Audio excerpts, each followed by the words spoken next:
उत्तराखंड बाद गुजरात में common civil कोडનો अमल करवा माटे राज्य सरकार द्वारा सुप्रीम कोर्टना निवृत्त न्यायाधीश रंजना देसाईनी अध्यक्षतामां 5 सभ्योनी कमिटीनी रचना करी छे।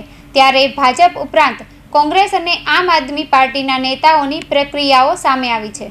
उत्तराखंड बाद गुजरात में कॉमन सिविल कोडનો अमल करवा माटे राज्य सरकार द्वारा सुप्रीम कोर्टना निवृत्त न्यायाधीश रंजना देसाईनी अध्यक्षतामां 5 सभ्योनी कमिटीनी रचना करी छे अने गुजरातमां पण कॉमन सिविल कोड लागू करवानी तैयारी करी रही है। त्यारे गुजरातना मुख्यमंत्री भूपेन्द्र पटेल द्वारा यूसीसी माटे कमिटीनी रचनानी जाहेरात करता जणावायुं हतुं के भारतना संविधानना 75 वर्षनी उजवणी करी रह्युं छे। त्यारे केन्द्र सरकार द्वारा 370 नाबूदी, वन नेशनल वन इलेक्शन, नारी शक्ति वंदना अधिनियम अने ट्रिपल तलाक कानून जेवा वचनो आप्या हता, जे एक पछी एक पूरा थया छे। त्यारे समान नागरिकने समान हक आपवा वधु एक संकल्प पूरो करवा तरफ गुजरात सरकार आगळ वधी रही छे। महान राष्ट्रना नागरिको छीए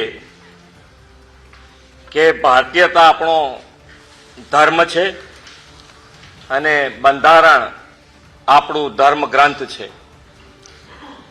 भारतनुं बंधारण नागरिक धर्म निभाववा माटे सौनु पथदर्शक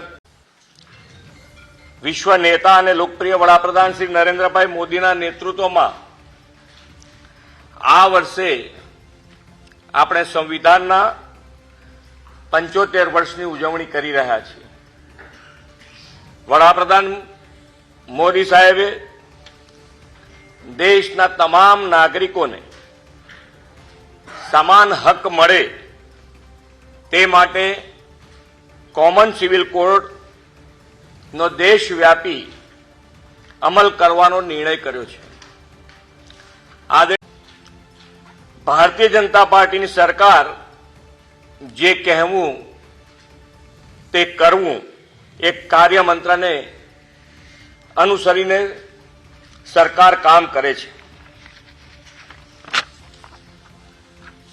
आर्टिकल 370 नी नाबूदी, वन नेशन वन इलेक्शन, नारी शक्ति वंदना अधिनियम,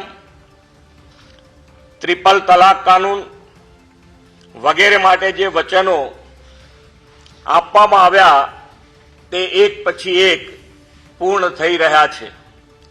एक दिशामां आगळ वधता वडाप्रधान श्री समान नागरिक धारानो अमल करवानो माटे संकल्पबद्ध छे। गुजरात वडाप्रधान श्रीना संकल्प ने साकार करवा माटे हमेशा प्रतिबद्ध रह्यु छे। वडाप्रधान श्रीना पदचिन्ह पर चालता गुजरात सरकार राज्य में वसता तमाम नागरिकों ने पण समान हक अने अधिकार मळे ते दिशा में आगळ वधी रही है। आ माटे गुजरात में कॉमन सिविल कोड की आवश्यकता चकासवा अने कायदा माटेनो मुसद्दो तैयार करवा सुप्रीम कोर्टना निवृत्त न्यायाधीश श्रीमती रंजना देसाईनी अध्यक्षता में एक कमिटीनी रचना करवानो महत्वपूर्ण निर्णय कर्यो छे।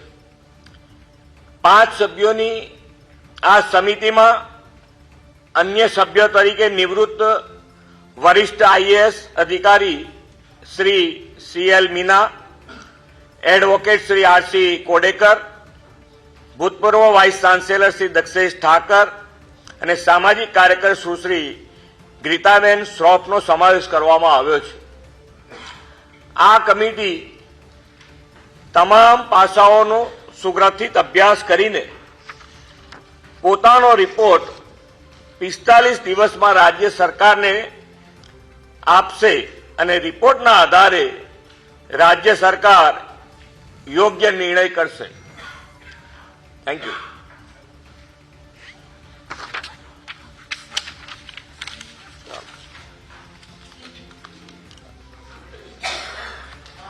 हिंदी को क्या हुआ तो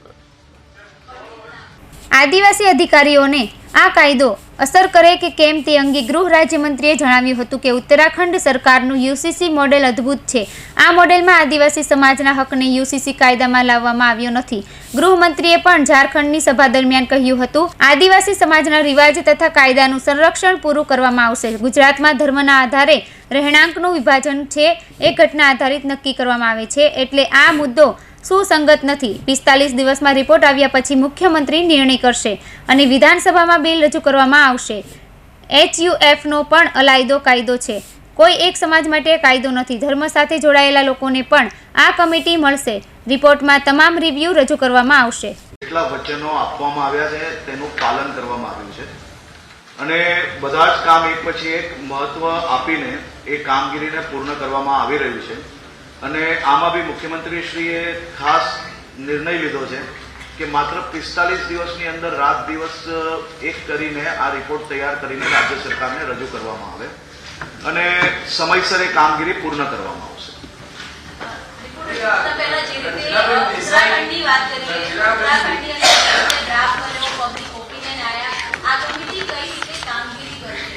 દરેક રિપોર્ટ એક જ નિયમના આધારે બનતા હોય છે અને રિપોર્ટ બનાવતી વખતે આ બધા જ વિષયોનું ધ્યાન રાખવામાં આવશે.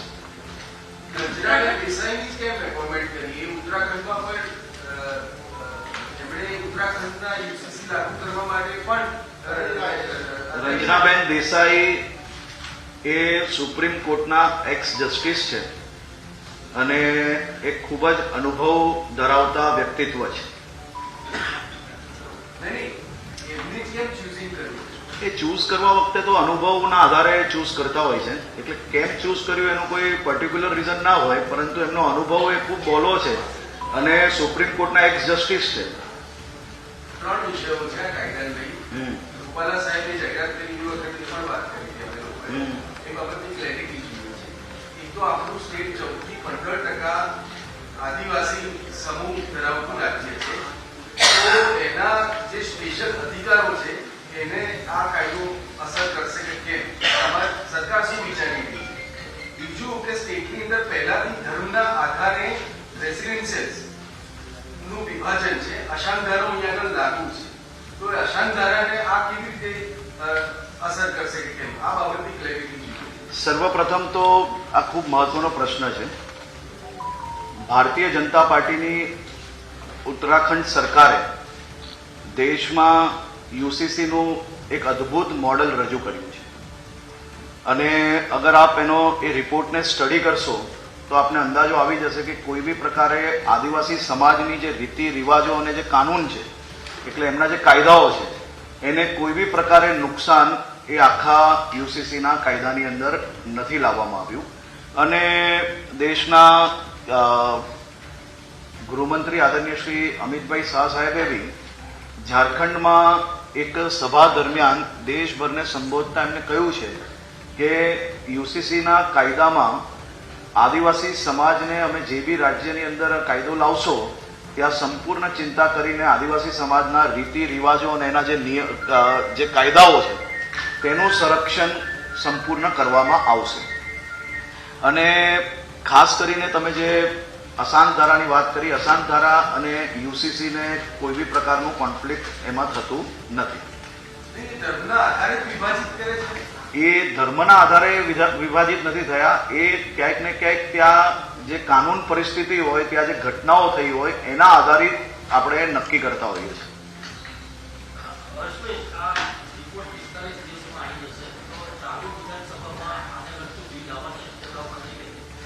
રિપોર્ટ 45 દિવસમાં આવશે, એના પછી સરકાર એનો રિવ્યૂ કરશે.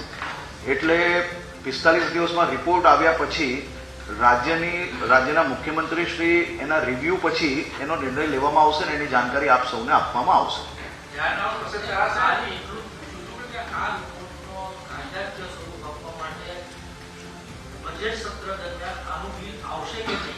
મેં આપને એ જ કહ્યું કે 45 દિવસમાં સરકારને જ્યારે રિપોર્ટ રજૂ કરવામાં આવશે તે પછી સરકાર દ્વારા એનો આખો રિપોર્ટને રિવ્યૂ કર્યા પછી જે અનુકૂળ સમય હશે તે વખતે મુખ્યમંત્રી શ્રી નિર્ણય લઈને એને વિધાનસભામાં લાવશે. ઉત્તરાખંડ બાદ ગુજરાતમાં કોમન સિવિલ કોડનો અમલ કરવા માટે સરકારે તૈયારી કરી છે, ત્યારે યુસીસીને લઈ રાજનીતિ ગરમાઈ છે. યુસીસીની જાહેરાત થતાં જ કોંગ્રેસ પ્રવક્તા મનીષ દોશીએ પત્રકાર પરિષદને સંબોધતા યુસીસીની કમિટીને ગતકડું ગણાવ્યું છે. ત્યારે અન્ય એક કોંગ્રેસ નેતા ઇમરાન ખેડાવાલાએ વિરોધ કરતા કહ્યું હતું કે કમિટીમાં મુસ્લિમ મૌલાના કે ઉલેમાનો સમાવેશ કરવો જોઈએ. હાલની કમિટીમાં કોઈ મુસ્લિમ સભ્ય જ નથી. સરકાર આ બધી વિગતો જાણવા છતાં સરકાર એ બાબતમાં કોઈ નિર્ણય નથી કરતી. ખરેખર સરકારની નીતિ ને નિયત સાફ હોય તો રાજ્યના મુખ્યમંત્રી અને ગૃહ રાજ્યમંત્રી શ્રી, જે ગૃહ વિભાગ ભ્રષ્ટાચારનો એપિસેન્ટર છે, એમને ખુલ્લા મંચ ઉપર ચર્ચા કરવા માટે કોંગ્રેસ પક્ષ તરીકે અમે માંગ કરીએ છીએ. સાથે સાથે ગુજરાતમાં ખરેખર લાગુ કરવું હોય તો યુનિફોર્મ સર્વિસ કોડ લાગુ કરવાની જરૂર છે. એટલે કે સમાન કામ સમાન વેતનની જરૂર છે. એ કાયદો લાગુ કરો અને ગુજરાતના લાખો યુવાનોને ન્યાય આપો. ગુજરાતમાં ખરેખર જરૂર છે યુનિફોર્મ એજ્યુકેશન કોડની જરૂર છે. એટલે કે તમામને શિક્ષણનો અધિકાર મળે, ગુજરાતના નાગરિકોને એ દિશામાં કામ કરવાની જરૂર છે. ખરેખર સરકારની નીતિને નિયત સાફ હોય ગુજરાતના નાગરિકો માટે તો યુનિફોર્મ હેલ્થ કોડની સરકારે લાગુ કરવાની જરૂર છે, જેથી કરીને ગુજરાતના નાગરિકોને, ગુજરાતીઓને આરોગ્ય સેવા સારી મળી શકે. ખરેખર સરકારને લાગુ કરવું હોય તો સમાન ન્યાય, ભેદભાવ વગરના ન્યાય માટે યુનિફોર્મ લો લાગુ કરવાનો જે કંડક્ટ ધ યુનિફોર્મ લો, એટલે કે ગરીબો માટે એક સરકારનો કાયદો, પૈસાદાર માટે એક કાયદો. ભાજપનો ખેસ પહેર્યો હોય તો એને તમામ ગુના, લૂંટના લાયસન્સ, અને સામાન્ય માણસ થોડીક પણ ભૂલ કરે તો એની ઉપર દંડા અને લાઠીઓ અને દંડ અને દંડા ફટકારવાના. એક નિર્દોષ દીકરી એક પોતાની પરિવારના ગુજરાત માટે એક જગ્યાએ નોકરી કરે, એ પાટીદાર દીકરી ઉપર પોલીસના દંડ અને દંડા ફટકારે, એને ચાબુક ફટકારવામાં આવે, એને પટ્ટા મારવામાં આવે. કારણ કે સરકારની સામે સરકારના કાંડ અને કૌભાંડનો લેટર ખુલ્લો ન પડી જાય.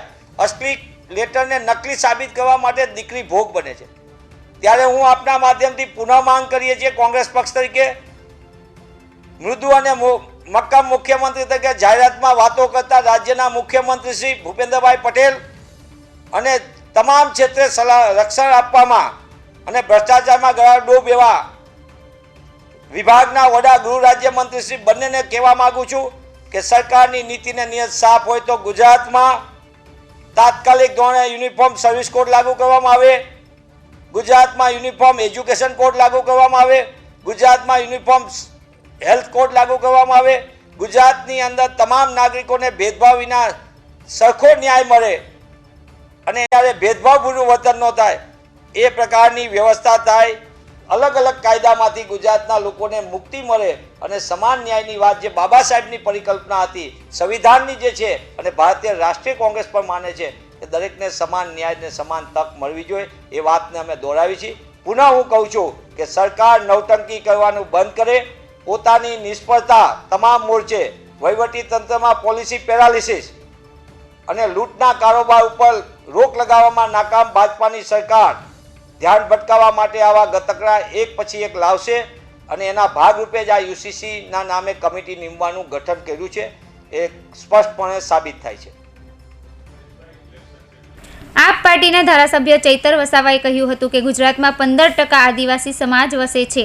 ટાયરે સમિતિના એક પણ આદિવાસી સમાજનો સભ્ય નહીં લેતા સરકારની આદિવાસી સમાજ વિરોધી માનસિકતા સાબિત કરે છે અને વર્ષોથી આદિવાસીની અનાદિકાળથી પરંપરા ચાલી આવી રહી છે તે છીનવાઈ જશે. કૌશિક પટેલનો રિપોર્ટ, હિન્દ ટીવી.